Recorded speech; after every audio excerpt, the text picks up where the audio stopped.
touched by them, only fight.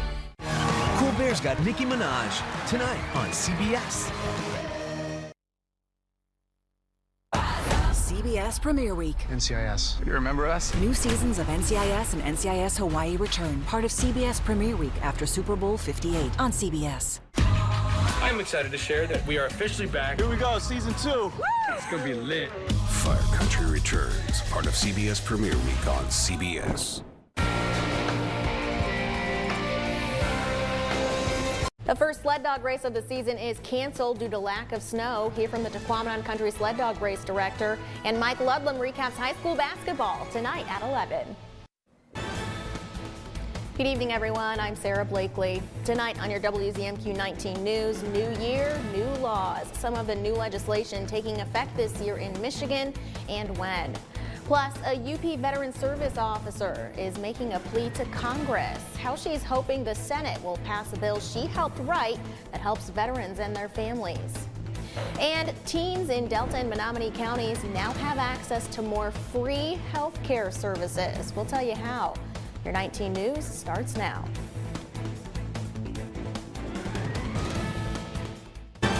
Live from the UP, this is WZMQ 19 News at 11.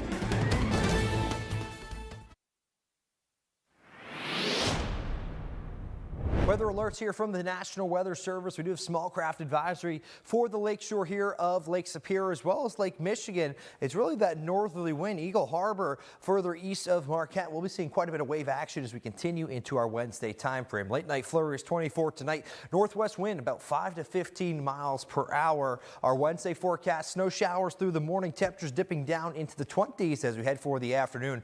Northwest wind about 10-20 miles per hour. AJ, thank you very much. The lack of snow right now is forcing a UP sled dog race to cancel for the second year in a row. The Tequamanon Country Sled Dog Race was set to begin this weekend in Newberry, but organizers called it off today because the trail has under an inch of snow. The cancellation comes in spite of changes to the start location made after last year's race was also canceled due to lack of snow. The race board of directors is considering moving the race later in the season for next year. Working with our sponsors and volunteers to come up with a plan that is going to lead us to be better prepared. And maybe this is a trend that we do need to move the date back. So we're talking about all sorts of different options for that. The race board of directors plans to discuss their options going forward at their next meeting on Thursday.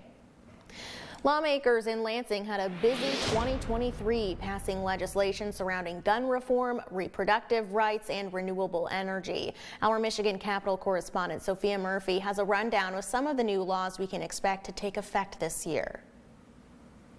Governor Gretchen Whitmer's 2023 State of the State outlined goals to increase tax credits, expand child care and early education programs, and support workforce development. Many of the goals and programs highlighted last January were passed by the legislature during the year, rolling out multiple programs like the Lowering My Costs Plan, Make It in Michigan, and Protecting Fundamental Freedoms. Most laws go into effect 90 days after the end of a legislative session, meaning laws passed last fall will start to be enforced this February. Some of the first changes we'll see in the state will be the addition of restrictions to firearm access and the lift of regulations when it comes to reproductive health care. 2023 also saw changes to Michigan's Elliott Larson Civil Rights Act, which will add sexual orientation, gender identity, and expression to the list of protections for housing, employment, and education. Let's expand the Elliott Larson Civil Rights Act so you can't be fired or evicted for who you are or how you identify. In March, Michigan's Right to Work law will officially be repealed, while its Prevailing Wage Act is reinstated. The Prevailing Wage Act will require any contractor or subcontractor in Michigan to pay the prevailing wage and benefit rates to employees working on most state-funded construction projects. The loss of the state's Right to Work law means union industries will return to requiring employees to join or financially support a union as a condition of employment. Financial transparency laws will take effect this year, requiring any public official, legislator, or candidate to file financial disclosures as a part of some of the first-of-its-kind transparency laws in Michigan. Lawmakers are already anticipating a busy winter and spring in the legislature, with a long to-do list as they're set to reconvene January 10th. From Michigan's capital, Sophia Murphy, WZMQ 19 News. The Dickinson County Veteran Service Officer has helped write a bill making its way through Congress that would impact service members nationwide. WZMQ's Iron Mountain Bureau reporter Amy Doyle shares how it would expand end-of-life services for vets and their families. Gerald's Law Act passed the House 409-9 in April, awaiting action by the Senate Veterans Affairs Committee since then. I spoke with the law's author, the County Veteran Services Officer. The House sponsor is Michigan Representative Bergman. In the Senate, it's sponsored by Arkansas Republican Senator Boozman and co-sponsored by 2 Michigan Democratic senators. Every veteran who ever served in the United States military, this could affect them. The law mandates burial benefits for non-service connected disability veterans in hospice, post-VA hospital or nursing home care. It originated after a Kingsford veteran's death, impacting his family. Jerry's family discovered that even though he received hospice care through the VA, the fact that he received these benefits at home meant his family did not qualify for burial benefits after his death. Well, come to find out, hospice care, even provided through the VA, was not considered and is not to this day considered health care through the VA. The VSO has been writing the committee through Christmas with her concerns and heads to Washington, D.C. next month, where she plans to cold call senators on the matter. Under current law, VA hospice care provided at home does not qualify as a death under VA care and is therefore not covered under the non-service connected burial and plot benefit.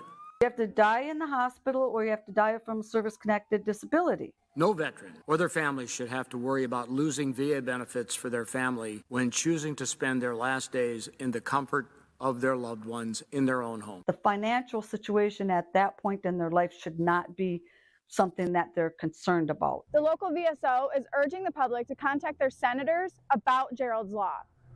Amy Doyle, WZMQ 19 News, Iron Mountain. A new resource in Escanaba is making health care more accessible for local students. WZMQ's Escanaba Bureau reporter Lily Simmons has the details. The Center for Youth Health and Wellness at Bay College is a new service providing physical and mental health care to anyone ages 10 to 21 with no out-of-pocket costs. We're a community college. We really are working on making this an inclusive space. Doesn't matter where you live, doesn't matter who you are or what your background is or what your needs are. We want everyone to feel welcome. Bay College and Public Health Delta and Menominee counties have been searching for a new way to meet students' health needs since 2019. This came out of a collaborative effort that started with the Mental Health Task Force, a group that's been really focused on Delta Schoolcraft counties and meeting those needs in many different kinds of ways. And they finally secured a planning grant from the Department of Health and Human Services last year. For the past about 8 months now, we've been in the planning mode of getting this health center up and running. The center currently provides limited services, including immunizations, family planning, health education, and Medicaid outreach. And a social worker will soon be added to the staff to offer mental health care. We've seen the need for mental health services increase dramatically over the past 4 or 5 years, and services here in the UP are limited, and so I think it's important to provide the mental health services as well. In the coming months, the Center for Youth Health and Wellness will also add new equipment, more interior walls, and additional services like physical health assessments, with a grand opening planned for April. Bay College has grown to where they get students from outside the area that might not have a medical home here in the Escanaba area, so I think it's important for that, and also for the younger students to have access to healthcare and mental health services. The center is now open Monday through Friday, and you can visit WZMQ19.com for hours of operation or to see how you can schedule an appointment. Lily Simmons, WZMQ 19 News, Escanaba. Your first morning weather forecast is coming up after this break. Plus, the 2024 travel outlook is predicted to be busy and potentially more expensive, where the most popular destinations are expected to be this year. And the countdown to the first caucus of the year. What's at stake in Iowa in just a few days? We're back in 2 minutes.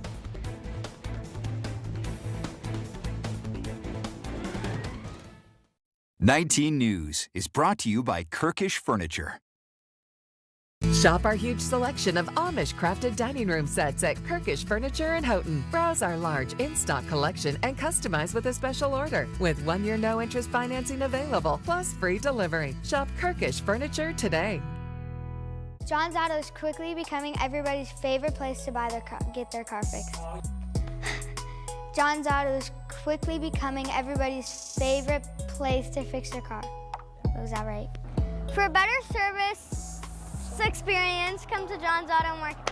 Why do I keep forgetting that word? Experience. Okay, go. 3, 2. For a better service experience, come to John's Auto Market. And don't forget, we are United, everybody's invited. We are united, everybody. Come on, come on. The United Way of Marquette County kicking off its 80th year. United Way volunteers support our community, and you can help the United Way assist 26 local programs, funding nonprofit organizations focused on safety, unity, and endowment. Donate today by visiting uwmqt.org. A public service message from the United Way and WZMQ 19. Unlike other health concerns, mental illness is not always easy to see. D-E-P-R. Mental illness doesn't show up on a scale. Bipolar? Sorting out a mental health concern takes professional diagnosis and treatment. Anxiety. I thought so. If you or a loved one has a mental health concern, don't go it alone.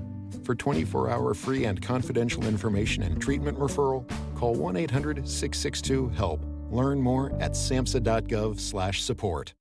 This is home for CBS, WZMQ 19.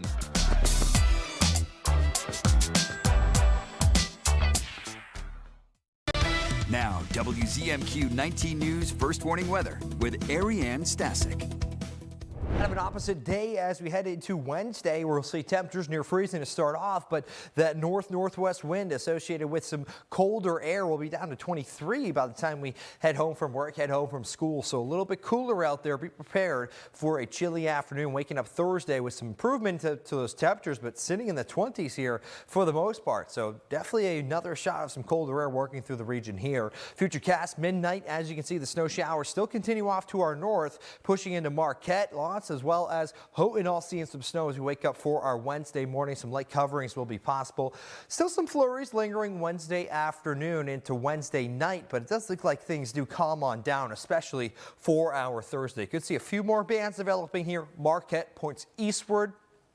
But Iron River, Iron Mountain, Ironwood, Houghton, all looking a bit better here for our Thursday time frame. Even a little bit of sunshine trying to sneak on in there. Thursday afternoon, Newberry, as well as Sault Ste. Marie, seeing a bit of snow shower activity lingering on there. In terms of snowfall amounts, not expecting anything overly impressive, but a few to several inches possible, especially for the higher elevations west of Marquette. Eagle Harbor 1.4, Houghton 2.2, so 1 to 3 inches throughout the primary snowbelt locations. Marquette 2 inches further eastward, Newberry, Sault Ste. Marie, right near that 1-inch mark. What's ahead for Friday? Well, not a whole lot. As we head for Saturday, though, a bit of a different story. It does look like some snow showers push into the region. This is 9 a.m. and more of kind of a low-res model view here, but nonetheless, some snow flurries possible. And those do linger into Sunday as well as Monday. A little more active weather here as we continue for the first weekend of 2024. Our wind outlook, nothing too impressive, but it will be switching around quite a bit. You can see that northerly wind filtering in Wednesday, so wherever we see those westerly winds, still dealing with some milder temperatures. Florence, Escanaba, Rhinelander not looking too bad, but those winds really pick up through our Wednesday daytime. Marquette, McMillan, all gusting up towards about 30 miles per hour throughout the heart of the day. Thursday morning, things quiet on down. We do see high pressure develop to our south, and that'll give more of kind of a southwest flow as we head for our Thursday 6 p.m. time frame. Tonight's forecast, late night flurries, 24 degrees, a bit colder across the interior, of course. Northwest wind about 5 to 15 miles per hour, picking up as the night progresses and those showers push further and further southward. Showers of snow they will be. 7-day forecast, we're at those 30s here for our Wednesday, starting the day there, but down into the 20s for the afternoon. Snow showers, mainly a morning threat, but can't rule out a few flurries lingering on, especially eastward for our Wednesday afternoon. It's Thursday, partly cloudy skies, temperatures 27, so bundle on up here for the middle end of the week. Temperatures struggling to get to that freezing mark. Saturday, maybe a touch warmer, a few snow flurries pushing through the region. Looking to be lighter snow in that, but that could be changing these next few days. Sunday, Monday, both staying dry. Tuesday, more flakes as we head into next week. Thank you very much, AJ. If you thought 2023 was a busy and expensive year for travel, Brace yourself. Forecasts show this year planes will be full, prices will rise slightly, and demand will also remain high. Wendy Gillette reports on the trends for 2024 in today's Travel Tuesday. The sounds and sights of travel's biggest brands, companies, and destinations took over southern France last month for the 22nd edition of the luxury travel event ILTM Cannes. The International Expo was the largest to date, with representatives from 83 countries coming together for more than 80,000 meetings, a sign of what's to come this year. The International Air Transport Association predicts 2024 will see 4.7 billion air passengers, surpassing pre-pandemic 2019. Prices are ticking up too. A global business forecast shows airline ticket prices rising from last year's $766 average to $780, and the average daily hotel rate going from $168 to $174. Prices aren't dropping anytime soon. I think the prices they're not even staying stable. They are increasing, but the demand is there. The luxury travel network Virtuoso forecasts popular re-emerging destinations will include Japan, Croatia, and Iceland. And the top 3 international destinations will be Italy, Greece, and France. I think Italy will continue to be popular, with American guests in particular. A couple months ago, another conference called Embark Immersion brought travel advisors and industry and luxury brand leaders here to Cancun, Mexico, to share ideas and strategize about the coming year. Embark Beyond CEO Jackie Zahn helped lead the event, designed to spark creativity and new partnerships. He expects to see an increase in art tourism. Surprisingly, art is the new food. People are flocking across the globe at art festivals, finding new art galleries and investing in future artists. Multi-generational travel is also in demand. We'll see it on the connecting rooms, and we see it on the suites bookings. They have increased tremendously. And industry leaders say a focus on sleep quality and wellness is one travel trend that keeps finding new fans. A survey by the luxury travel company Zicasso shows a couple other trends include a rising interest in traveling during an area's low or shoulder season and a new interest in off-the-beaten-path destinations and authentic experiences.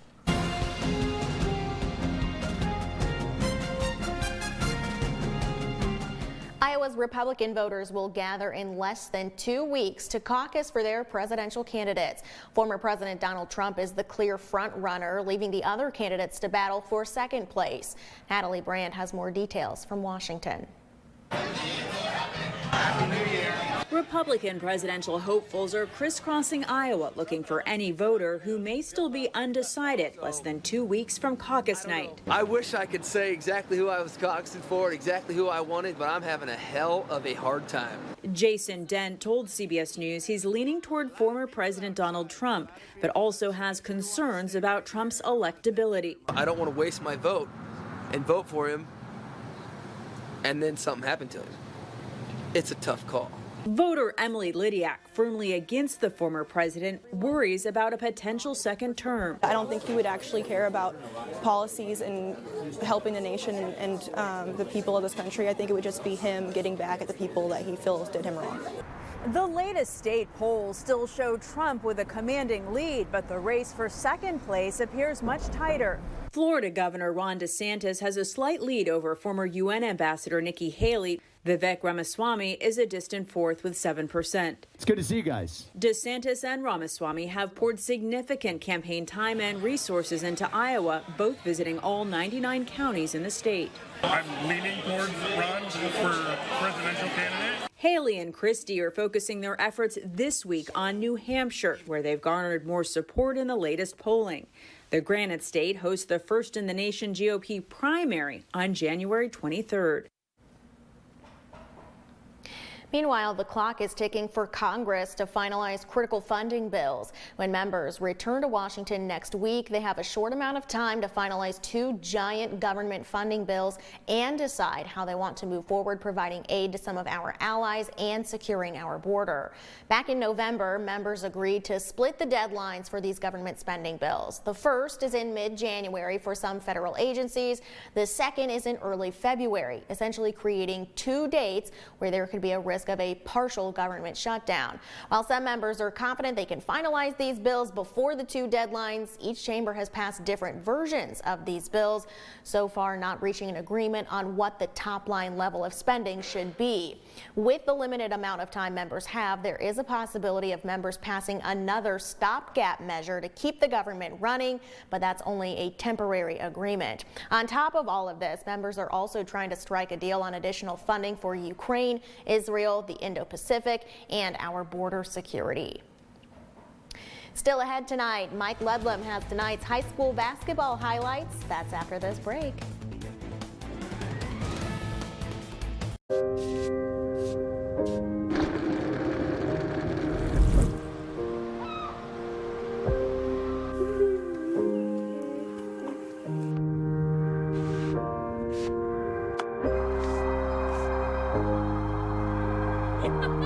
When finances and plans for retirement come together, it's a beautiful sight. Join our experts in shaping your tomorrow today. Need to get from point A to point B quickly, efficiently, safely? The Marquette County Transit Authority is your ticket to ride. Friendly drivers operate clean, blue and white buses throughout Marquette County 365 days a year. Seniors 60 plus ride free every Wednesday. For information about routes and tickets, click on marktran.com. We keep you moving. Marquette Transit. It's festive family fun. Gingerbread house. I mean, this is Pictionary. Yeah. Are you not entertained? Every weekday, live. Ski Lodge! Ski Lodge is correct! Weekdays at 9 on WZMQ CBS. Meet Mike Baxter, pioneer. Dad, how do you kill an elk? Wait outside the lodge until last call, then hit it with a tire iron. Frontiersman. Pheasant hunting is ridiculous. All the running and the chasing and the fetching. That's what the dog's for. But Maddie did such a good job. Who's a good girl? Legend. I have a 60-year-old truck and a 30-year-old marriage. You should be happy that I am stuck in my old ways. I do love that truck. No wonder he's the last man standing.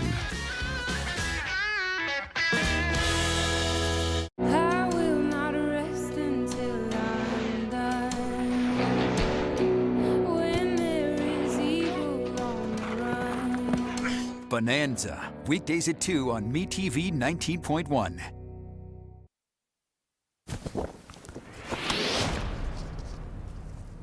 Good evening, everyone. High school basketball starts the 2024 portion of the schedule with a mixture of games.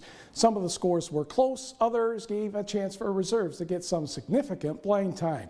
We'll begin on the girls' side as the Westwood Patriots entertain the Gladstone Braves. Pick up the action in the second quarter. Lexi Olson to Michaela Fisher on the baseline. She gets the nice gentle roll to put one in. The Patriots were off to a very quick start. Gladstone turns defense into offense. Adele Oslin the steal ahead to Lily Johnson, and she lays that one in off the window. Lily, by the way, the daughter of Bay College boys coach, I should say, Mark Johnson. But Westwood led 28-8 at the half. Third quarter, that's Isabella Martin for 3. The Braves would respond, and that is Lily Johnson to Tia Schoen. That one goes home. And unfortunately for Gladstone, rather rough night, tough shooting night. Westwood wins this one 51-26.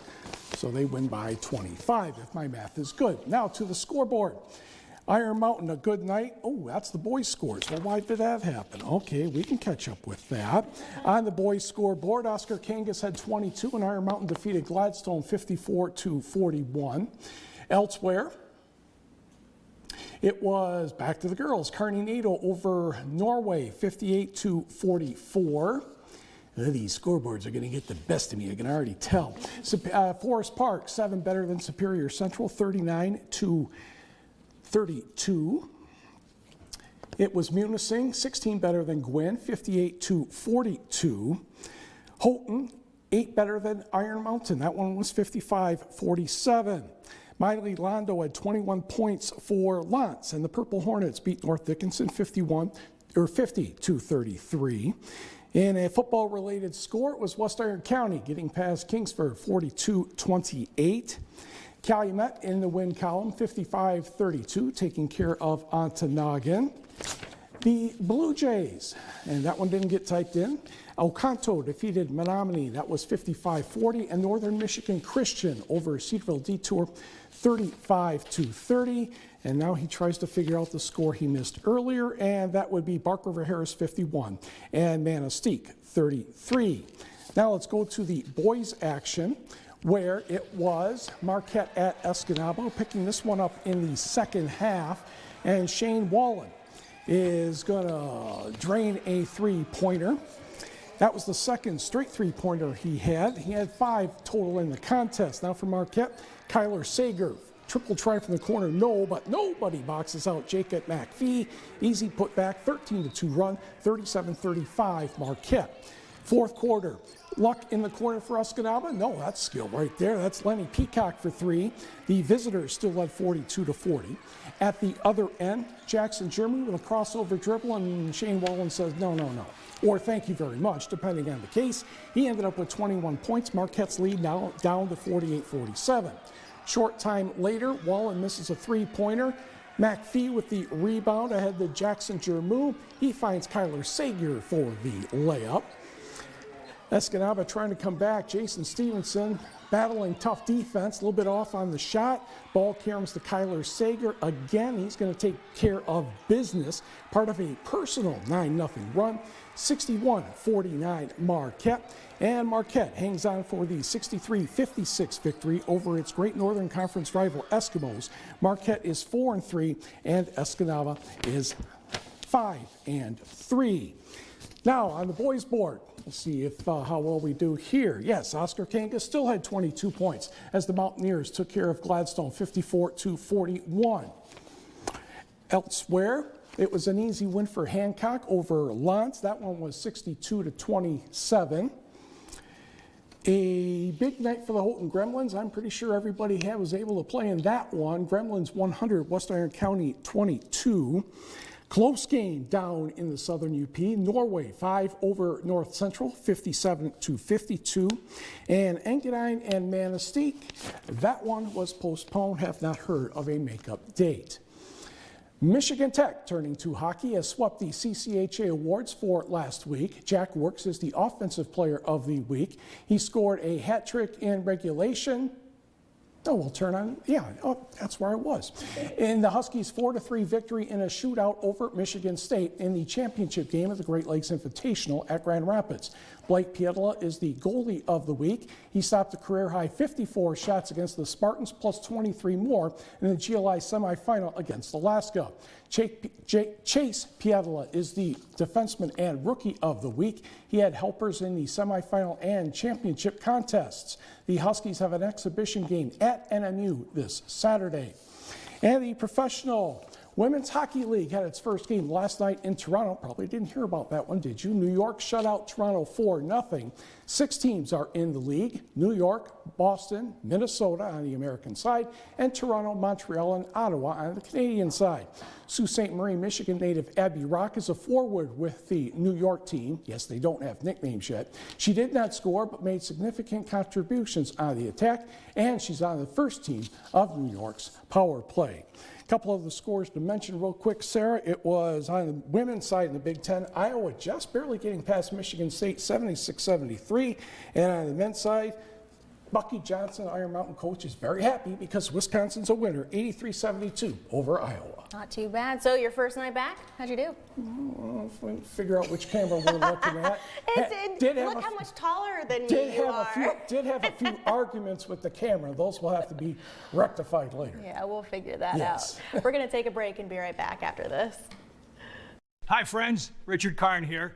Now I'm known as the guy who can fix just about anything, but the technology in most appliances requires very special training to fix. And that's why my family has Choice Home Warranty. Choice Home Warranty covers over 25 major home systems and appliances. That's your AC, heating, plumbing, kitchen and laundry appliances, and so much more. Imagine for less than a cup of coffee a day, Choice Home Warranty can help protect you from expensive major system and appliance breakdowns that your homeowner's insurance doesn't cover. Call Choice Home Warranty now and get access to a nationwide network of over 15,000 technicians and the latest appointment setting technology so you'll know when they're on their way. So, Do what this old DIYer did and call Choice Home Warranty now before something breaks down. Get protection for your heating, AC, plumbing, kitchen, and laundry appliances, and more. Call for your free quote today. Call in the next 5 minutes and get your first month free. 800-418-1754. 800-418-1754.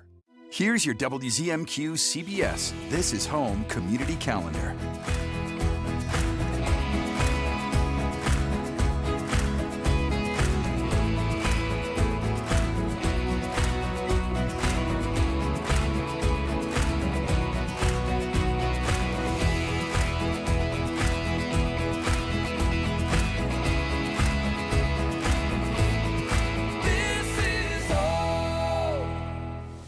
My name's Douglas Hill, and I've been working at Goodwill a little over 14 years now.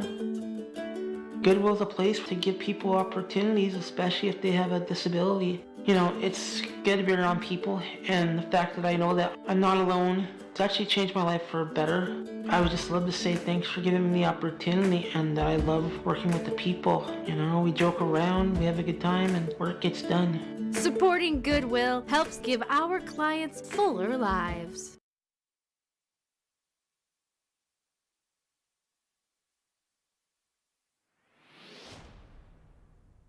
Low temperatures tonight, nothing overly impressive with that westerly wind, but we'll be down towards 30 degrees and of course temperatures below freezing. That does support more in the way of some snow flurries, likely those developing off to the north as we continue. But for tomorrow, they're really just a morning threat here. Temperatures actually dipping through our daytime, 28, 27 down to 23 by 8 p.m. That northwest wind, 10 to 20 miles per hour. And you see our high temperatures. These are actually morning high temperatures right near 30, 32 down into the 20s with those wind chills in the teens as we continue through tomorrow afternoon. So definitely bundle up. Even though you're not too cold to wake up tomorrow morning, we'll be colder by day's end. We're at 27 for Thursday, 32 Friday, mix of sun and clouds. The clouds ahead of our next storm system that pushes through Saturday. Some light snow showers, possibly a bit of accumulation. Uncertainty still regarding that one, so we'll keep an eye on it. Sunday, mainly cloudy skies. Same deal Monday. A few snowflakes continue into the second week of 2024. Finally tonight, an art and craft store in Ishpeming has reopened under new ownership. Rare Earth Goods and Cafe's new owner reopened the store today, continuing to offer local artists a space to sell their products in exchange for a 4-hour shift every month. Customers can find a lot of different items like handmade soaps, jewelry, even unique wines. The new owner doesn't want to change much, but instead grow the artist community that's already there. The goal is to create a more community care based store here, so people can come here for zero waste products, they can come here for sustainable living products. That's my goal. Coming up tomorrow night on your 19 News, we'll hear more from the owners of the cafe in the back of the store and where their journey began. And that is all the time we have for tonight. Thanks for joining us. We'll see you back here tomorrow at 6/5 Central. Sounds like a deal.